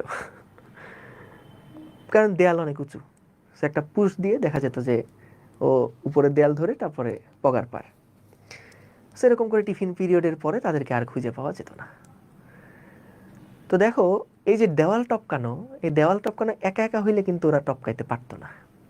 যে বিভব যে প্রাচীরটা ছিল, এই প্রাচীর কিন্তু একা তারা টপকাইতে পারতো না। তাদের কি করা হয়েছে, নিচের থেকে একটা পুশ দেওয়া হয়েছে যে যা। যখন নিচের থেকে একটা পুশ দেওয়া হয়েছে তখন কিন্তু তারা দেওয়ালটা টপকায় ফেলতে পারছে। সো এইখানেও বিষয়টা যেটা, যখন তারা একা একা ছিল, এই ইলেকট্রনগুলো একা একা চাচ্ছিল যে এই দেওয়ালটা পাড়ি দিতে, এখানে বিভব প্রাচীর, এখানে এই নেগেটিভের কারণে বিকর্ষণ হয়ে চলে আসতে হচ্ছিল। কিন্তু যখন এই পাশে নেগেটিভ আসতেছে, এটা একটা পুশ দিচ্ছে, এর থেকে আরো জোরে পুশ দিচ্ছে, তখন কিন্তু এখানকার ইলেকট্রনগুলো সাই করে এই পাশে চলে আসতে পারবে, এখানকার হোলগুলা সাই করে এই পাশে চলে যেতে পারবে। বুঝতে পারছো? বুঝতে পারছো? ঠিক আছে, আমি ছিলাম ক্লাসের ক্যাপ্টেন, তোমরা আমাকে এত খারাপ ভাবো? ছি ছি, তোমাদের দাদাকে জিজ্ঞেস করে দেখো, আমি 2 বছর ক্যাপ্টেন ছিলাম রেসিডেন্সিয়াল কলেজে। বুঝতে পারছো? আমার স্যাররা অনেক পছন্দ করতো, আর তোমরা বলো যে আমি এগুলা করছি না। ছি ছি ছি ছি ছি। সো দেখো, এইখানে আমাদের যারা নতুন ভর্তি হয়েছিল না কলেজে রেসিডেন্সিয়ালে, তাদের মধ্যে থেকে একজন ক্যাপ্টেন হওয়ার কথা, আর যারা পুরাতন ছিল তাদের থেকে একজন ক্যাপ্টেন হওয়ার কথা। মানে যারা স্কুল থেকে আসছে, যারা স্কুল থেকে কলেজে ভর্তি হয়েছে, ওদের থেকে একজন ক্যাপ্টেন হয়, আর যারা কলেজে নতুন আসছে তাদেরকে সুযোগ দেওয়ার জন্য একজন ক্যাপ্টেন হয়। তো কলেজে যারা নতুন ভর্তি তাদের মধ্যে ছিলাম আমি একজন ক্যাপ্টেন, আর যারা পুরাতন তাদের মধ্যে ছিল একজন ক্যাপ্টেন, ও হচ্ছে ফারহান নামে একটা ছেলে। সো আমরা 2জন ক্যাপ্টেন ছিলাম, এবং 2 বছর সেকশন ডিতে আমরা হচ্ছে মোটামুটি কামলা খেটে আসছি। ওকে, সো যেটা বলছিলাম, যে যখন আমাদের এই বাইরে থেকে একটা পুশ দেওয়া হবে, তখন কিন্তু দেখা যাবে এখানের যে সমস্ত হোলগুলো আছে, সেই হোলগুলো এখানে এটার সাথে একটা ধাক্কা খেয়ে তারা এই বাধাটা অতিক্রম করে ফেলবে, এই বাধাটা অতিক্রম করে ফেলবে, এবং এখানে যে ইলেকট্রনগুলো ছিল তারাও কিন্তু এই নেগেটিভের জন্য ধাক্কা খেয়ে একটা ইয়া করে ফেলবে। সো এইটা যথেষ্ট বড় হতে হবে, না হলে কিন্তু হবে না। এখন ধরো উপর থেকে নিচ থেকে যে ঠেলতেছে, নিচ থেকে যে ঠেলতেছে সে দুর্বল, তাহলে কি আর দেয়াল টপকানো যাবে? যাবে না। সো তাহলে এইটার মান যদি হয় 0.2 ভোল্ট বা 0.3 ভোল্ট, এখানে প্রাচীরই আছে 0.7 ভোল্টের, তাহলে 0.3 ভোল্ট দিয়ে কি আর কোনো লাভ আছে? লাভ নাই। সো এর জন্য দেখা যায় যে যখন তুমি এখানে ভোল্টেজ বাড়াবা, সো ভোল্টেজটা বাড়াতে বাড়াতে বাড়াতে বাড়াতে যখন 0.7 ক্রস করে ফেলবে, তখন এখানে সুন্দর মতন কারেন্ট ফ্লো হওয়া শুরু করবে। তার আগে কারেন্ট ফ্লো হবে, কিন্তু খুব অল্প অল্প পরিমাণে কারেন্ট ফ্লো হবে। কিন্তু 0.7 ভোল্ট, এটার ভোল্টেজ যখন 0.7 এর থেকে একটু বৃদ্ধি করে দিবা, তখন কিন্তু এইখানে আমাদের হিউজ একটা কারেন্ট ফ্লো হওয়া শুরু করবে। বুঝতে পারছো? ওকে, গেল। সো চলো আমরা তাহলে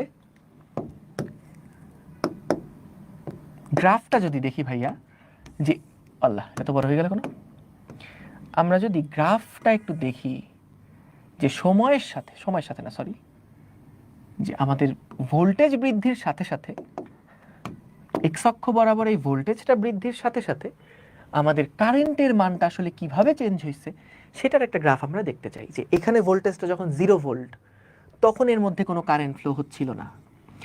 যখন এই ভোল্টেজটা আস্তে আস্তে বাড়ানো হয়েছে, তখন কিন্তু দেখা গেছে যে কারেন্টের মান আস্তে আস্তে আস্তে আস্তে আস্তে আস্তে বাড়ছে। কিন্তু 0.7 পর্যন্ত কিন্তু এটা অনেক অল্প ছিল, তারপরে হিউজ পরিমাণে বাড়া শুরু করছে। সো এইটা মনে করো সেই 0.7 ভোল্ট, যেখানে পর্যন্ত কারেন্ট খুব সামান্য ছিল, কিন্তু তারপরে হিউজ পরিমাণ একটা কারেন্ট বাড়া শুরু করেছে। সো এখানে দেখা যায় কারেন্ট আমরা মিলি অ্যাম্পিয়ার একটা রেঞ্জে পাই। এই যে ভোল্টেজটা অতিক্রম করার পরে কারেন্ট হিউজ পরিমাণে বেড়ে যায়, এটাকে বলা হয় নি ভোল্টেজ। এটাকে বলা হয় নি ভোল্টেজ। নি এর বাংলা কি কত? হাঁটু, হাঁটু। সো এটাকে বলা হচ্ছে নি ভোল্টেজ। ওই হাঁটু থেকে অনেক বড় একটা ভ্যালু হয়ে যায়। পদার্থের কয়টা অধ্যায় শেষ হয়েছে দাদা বলবেন? স্প্যামিং করতেছে। পদার্থবিজ্ঞান আমাদের ফার্স্ট পার্ট সেকেন্ড পার্ট পড়া শেষ, আমরা এখন অনার্সের পড়া পড়তেছি। অনার্সের পড়াও প্রায় শেষের দিকে। আসলে কোথায় ছিলা তুমি ভাইয়া, একটু জানাও তো। আচ্ছা, উপরে 0.7 ভোল্ট কেন দিছে কেউ বলো প্লিজ। একটু আগের ক্লাসটা দেখে আসো, এই আগের ক্লাস না, একটু আগেরটা দেখে আসো। এই যে 0.7 ভোল্ট যেখানে তৈরি হয় বললাম না বাবা, এই যে এখানে যে তাদের একটা বিভবের পার্থক্য তৈরি হয়, সেটা সিলিকনের জন্য হয় 0.7 ভোল্ট। এই যে ইলেকট্রিক ফিল্ড থাকে এখানে, যেখানে ইলেকট্রিক ফিল্ড থাকে তার দুই প্রান্তে বিভব পার্থক্য তৈরি হয়। সো এই দুই প্রান্তে হচ্ছে বিভব পার্থক্য, সিলিকনের ম্যাটেরিয়াল হলে সেখানে হবে 0.7 ভোল্ট, আর যদি এটা জার্মেনিয়ামের ম্যাটেরিয়াল হয় তাহলে এখানে বিভব পার্থক্য থাকবে 0.3 ভোল্ট। বুঝতে পারছো? সো এটাকে আমি, যেহেতু এখানে একটা বিভবের প্রাচীর ছিল, সেটাকে একটু সিম্পলিফাই ভাবে রিপ্রেজেন্ট করছি, সহজে রিপ্রেজেন্ট করছি একটা ব্যাটারি বসাই। এখানে কোনো ব্যাটারি নাই, কিন্তু দুই পাশে একটা বিভব পার্থক্য আছে, এটাকে বোঝানোর জন্য এরকম একটা সিম্পলিফাইড রিপ্রেজেন্টেশন দেখাচ্ছি। বুঝতে পেরেছো? ঠিক আছে, ওকে। সো ভাইয়া দেখো, এইটা হলো আমাদের তাইলে এই যে ভোল্টেজ বৃদ্ধির সাথে সাথে কারেন্ট যেভাবে করে পরিবর্তন হচ্ছে সেটার ভ্যালু। এখন এইরকম টাইপের গ্রাফ কিন্তু আমরা চলতরিতের ক্ষেত্রে পাই নাই। চলতরিতের ক্ষেত্রে যদি আই ভার্সেস ভি এর গ্রাফ কেউ আঁকতে বলতো, তখন আমরা কি করতাম দেখো, যে ভাইয়া মনে করো এইখানে একটা রোধ আছে, বুঝছো, এইখানে আছে একটা ভোল্টেজ, বুঝো নাই, এই ভোল্টেজ ভি যদি কারেন্ট ব্যাটারি বিভব পার্থক্য যদি ভি হয়, এই রোধের মধ্যে দিয়ে কিন্তু আই পরিমাণ কারেন্ট ফ্লো হবে। এই দেখো, আই পরিমাণ কারেন্ট ফ্লো হবে এই আর রোধের মধ্যে দিয়ে। সো বলো তো, এই ক্ষেত্রে কিন্তু আমাদের রোধের মানটা ছিল কনস্ট্যান্ট এবং ভি সমান সমান ছিল আই ইন্টু আর। সো যদি আমি আই বনাম ভি এর গ্রাফ আঁকতে চাই, যে এইটাকে আমি বসাবো ওয়াই অক্ষ বরাবর, এটাকে আমি বসাবো, ভি কে আমি বসাবো এক্স অক্ষ বরাবর, তাহলে ভাইয়া খেয়াল করো এই যে টার্মটা আছে 1/r, এইটা কিন্তু আমাদের একটা কনস্ট্যান্ট। এটাকে আমরা এম দিয়ে প্রকাশ করলে আমরা একটা মূল বিন্দুগামী সরলরেখা কিন্তু পেতাম, একটা মূল বিন্দুগামী সরলরেখা পেতাম আই ভার্সেস ভি এর। কিন্তু আমরা সেমিকন্ডাক্টরের ডায়োডে এসে দেখলাম যে আমাদের আই ভার্সেস ভি এর গ্রাফটা কিন্তু এরকম সরল রৈখিক বরাবর হচ্ছে না, এইটা আমাদের একটা কার্ভ হয়ে যাচ্ছে। কেন কার্ভ হচ্ছে? কারণ এই যে এখানে একটা বাধা পাচ্ছিল, সো ভোল্টেজ বাড়ায়ও লাভ হচ্ছিল না। সো এখানে দেখা যাবে যে আমরা যত ভোল্টেজ বাড়াতে থাকবো, কারেন্টটা এরকম 0.7 ক্রস করার পর এটা এক্সপোনেনশিয়ালি বাড়তে থাকবে। ঠিক আছে, এইবার বলো তো, যদি আমরা এখানে রোধ বের করতে চাইতাম, যদি আমরা চাইতাম এই গ্রাফ থেকে রোধ বের করতে, তাহলে বলো তো আমরা কি করতাম? আমরা কি করতাম বলো তো? সো এইখানে আমরা একটা ঢাল বের করতাম, তাই না? বলো তো ভাইয়া, এটা হলো আমাদের ডেল্টা আই, এটা হচ্ছে আমাদের ডেল্টা ভি। ঢাল যদি বের করি তাহলে তো আসলে রোধ পাবো না, তাহলে পাবো, এই যে ঢাল যদি বের করি তাহলে আমরা পাবো del y by del x. So আমাদের এই del y by del x, এই জিনিসটা তো আসলে আমাদের 1/r নির্দেশ করে, তাই না? সো এটা যেহেতু একটা সরল রেখা, এই সরল রেখার ঢাল প্রত্যেক পয়েন্টে একই রকম, তাই ঢালের মান প্রত্যেক পয়েন্টে সেম, তাই আর এর মানও প্রত্যেক পয়েন্টে সেম।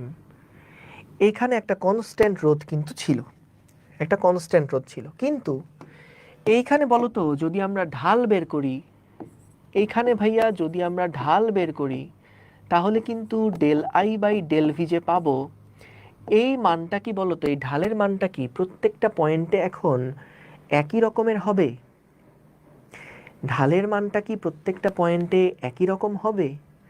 যেমন দেখো, এই পয়েন্টের ঢাল কিন্তু এই রকম, এই পয়েন্টের ঢাল কিন্তু এই রকম, এই পয়েন্টের ঢাল এরকম, এই পয়েন্টের ঢাল এরকম। সো খেয়াল করো আমাদের ঢাল কিন্তু এক এক পয়েন্টে এখানে এক এক রকম, তাহলে ঢালটা কি কনস্ট্যান্ট? না। তাহলে ঢাল যদি কনস্ট্যান্ট না হয় তাহলে আমরা যে এখানে 1/r লিখবো, এইটা কি কনস্ট্যান্ট? এটাও কনস্ট্যান্ট না। সো তাহলে খেয়াল করো আমরা আর সমান যে লিখছি del V by del I, এইটাকে আমরা আসলে শুধু রোধ বলি না, এইটাকে আমরা বলি গতীয় রোধ, এইটাকে আমরা বলি গতীয় রোধ। এখান থেকে প্রশ্ন আসে কিন্তু, ছোট ছোট ম্যাথ প্রবলেম দেয়। সো এটাকে আমরা বলি গতীয় রোধ, বা এটার ইংরেজি নামটা হচ্ছে ডাইনামিক রেজিস্ট্যান্স, ডাইনামিক রেজিস্ট্যান্স। বুঝছো? সো গতীয় রোধ আর সমান সমান হচ্ছে del V by del I, কোনো সমস্যা নাই। কিন্তু এই রোধটা কিন্তু এখানে কনস্ট্যান্ট না, এই রোধটা কিন্তু এখানে ফিক্সড কোনো রোধ না। এখানে রোধটা যেমন ফিক্সড, এখানে কিন্তু রোধটা ফিক্সড না। এই রোধটা এক এক পয়েন্টে এক এক রকম। এ কারণে এটাকে বলা হচ্ছে গতীয় রোধ, যে এটা ফিক্সড কোনো রোধ না, এটা ডাইনামিক রোধ। রোধের মানটা এক এক পয়েন্টে এক এক রকম। তো খেয়াল করো, আমরা এই যে ছবিটা আঁকলাম, এই ছবিটা তো আসলে একটা যন্ত্রের ভিতরের কার্যকলাপ, কিন্তু এটাকে যখন আমরা সার্কিটের মধ্যে আঁকবো, সেই সার্কিটের মধ্যে আঁকার নিয়মটা হচ্ছে এইরকম একটা চিহ্ন দিয়ে প্রকাশ করা, এইরকম একটা চিহ্ন দিয়ে প্রকাশ করা। সো আমরা কিন্তু এখানে যে জিনিসটা পাইছি, যে কম্বিনেশনটা পাইছি, পিএন যে জাংশনটা পাইছি, এই পুরা যন্ত্রটাকে বলা হয় পিএন ডায়োড। কি বলা হয়? PN diode. এই পুরা যন্ত্রটাকে বলা হয় পিএন ডায়োড। এবং সেটাকে সার্কিটে প্রকাশ করার ক্ষেত্রে এইরকম একটা চিহ্ন দিয়ে প্রকাশ করা হয়, যার এই পাশটা বোঝায় পি টাইপ, আর এই ব্লক সাইন যে পাশে, সেই পাশটা বোঝানো হয় এন টাইপ। সো আমরা সার্কিটে যখন প্রকাশ করি তখন তার এই বড় বড় ছবি আঁকা সম্ভব না। যেমন ব্যাটারিকে আমরা প্রকাশ করি কিভাবে? এইভাবে প্রকাশ করি। রোধকে আমরা কিভাবে প্রকাশ করি? এইভাবে আমরা প্রকাশ করি। ঠিক তেমনি ডায়োডকে আমরা প্রকাশ করছি এইভাবে। সো ব্যাটারির এইরকম ওরিয়েন্টেশন থাকলে, মানে পজিটিভের সাথে পি এবং নেগেটিভের সাথে এন, যদি এরকম কম্বিনেশন থাকে, ব্যাটারিকে যদি এভাবে কানেক্ট করা হয়, তখন কারেন্ট ফ্লো হয়, কারেন্ট সুন্দর মতন ফ্লো হয়। এবং এইটাকে আমরা বলি ফরওয়ার্ড বায়াসিং। এইটাকে আমরা কি নাম দেই? এইটাকে আমরা বলি যে ব্যাটারির প্লাসের সাথে প্লাস, এই যে ব্যাটারির প্লাসের সাথে প্লাস, মাইনাসের সাথে মাইনাস, প্লাসের সাথে পি টাইপ, মাইনাসের সাথে এন টাইপ, এইভাবে যখন আমরা কোনো একটা ডায়োডকে কানেক্ট করব, তখন সেটাকে আমরা বলি ফরওয়ার্ড বায়াসিংয়ে কানেক্ট করা।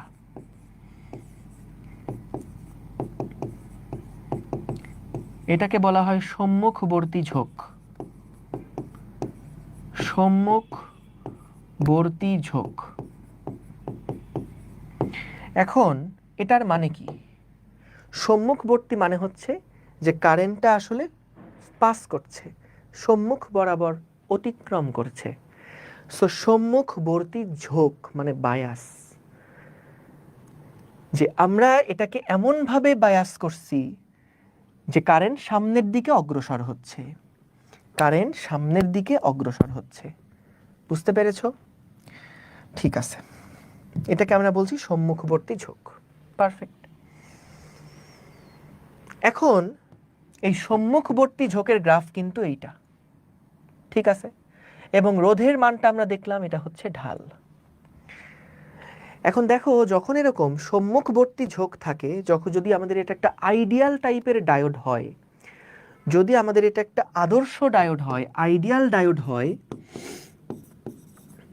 আইডিয়াল ডায়োড হলে ফরওয়ার্ড বায়াসিংয়ে আইডিয়াল ডায়োড, দেখো যেটা আদর্শ ডায়োড, আইডিয়াল ডায়োড ফরওয়ার্ড বায়াসে শর্ট সার্কিটের মতন আচরণ করে।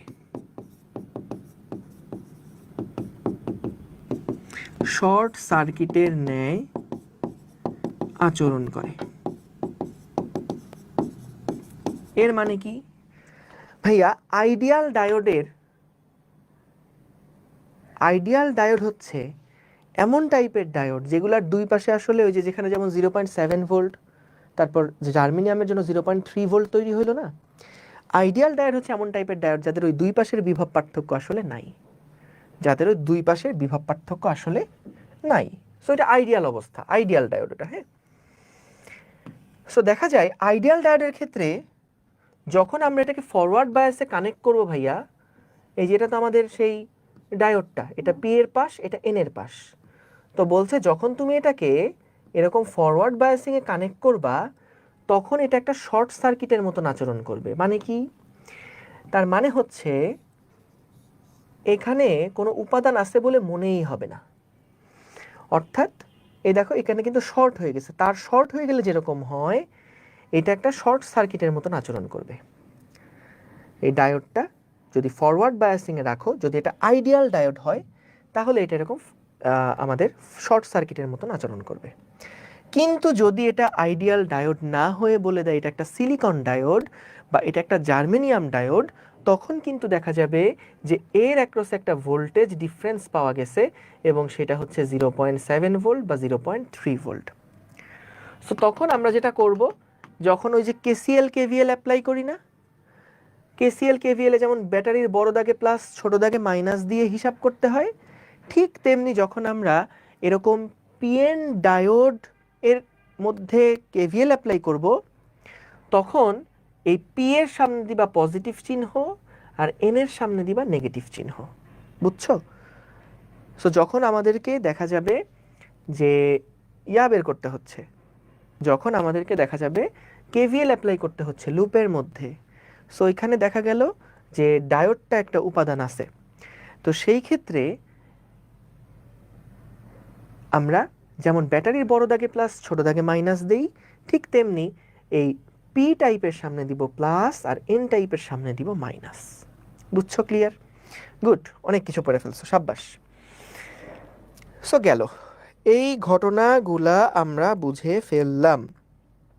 ওকে, এইবার আসো, যদি দেখা যায়, ও ভালো কথা, আরেকটা ছোট্ট জিনিস এমসিকিউর জন্য আসে, শুনে রাখতে পারো। যখন এটাকে ফরওয়ার্ড বায়াসিংয়ে যুক্ত করা হয় তখন এই যে নিঃশেষিত অঞ্চল সেটার বলতো সাইজটা কি বড় হয়ে যায় নাকি সংকুচিত হয়ে যায়? যখন আমরা এটাকে ফরওয়ার্ড বায়াসিংয়ে যুক্ত করছি তখন এই প্লাস কি করতেছে, এই পাশে হোলগুলাকে আরো জোরে পাঠাচ্ছে, এই পাশে মাইনাস কি করছে, ইলেকট্রনগুলোকে পাঠাচ্ছে আরো। তাহলে নিঃশেষিত অঞ্চলকে আস্তে আস্তে বিলুপ্ত হয়ে যাবে না? সো নিঃশেষিত অঞ্চলের বেধ কিন্তু কমে যায় ফরওয়ার্ড বায়াসিংয়ে। বুঝছো? সহজ। এইবার আসো আমরা দেখি রিভার্স বায়াসিংয়ে কি হয়। সো এইখানে আমরা মূলত পড়ে ফেলছি ফরওয়ার্ড বায়াসিং, সম্মুখবর্তী ঝোঁক। এইখানে আমরা মূলত ভাইয়া পড়ে ফেলেছি ফরওয়ার্ড বায়াসিং। বুঝছো? বোঝো নাই? আর এইখানে আমরা এখন পড়ব রিভার্স বায়াসিং। এইটা খুবই খুবই গুরুত্বপূর্ণ একটা আইডিয়া, রিভার্স বায়াসিং। সামনে যে আমরা ট্রানজিস্টর পড়ব, সেই ট্রানজিস্টর যদি বুঝতে চাও তাহলে এই রিভার্স বায়াসিংটা কিন্তু অবহেলা করা যাবে না। বেশিরভাগই আমরা রিভার্স বায়াসিং পড়তে গেলে মনে করি এই তো সহজ, পারবো। কিন্তু এখানে ছোট্ট ছোট্ট সূক্ষ্ম কিছু কথা আছে যেগুলা তুমি যদি না শুনো, যেগুলা তুমি যদি না বুঝো, তাইলে কিন্তু তুমি ধরা খেয়ে যাবা ট্রানজিস্টর বোঝার ক্ষেত্রে। বুঝছো?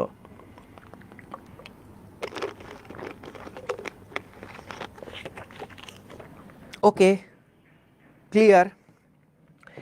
তাহলে দেখো ভাইয়া, পি টাইপ ছিল এখানে এবং আমরা পি টাইপের সাথে মনে করো যুক্ত করলাম ব্যাটারির নেগেটিভ প্রান্ত, যেহেতু রিভার্স বায়াসিং।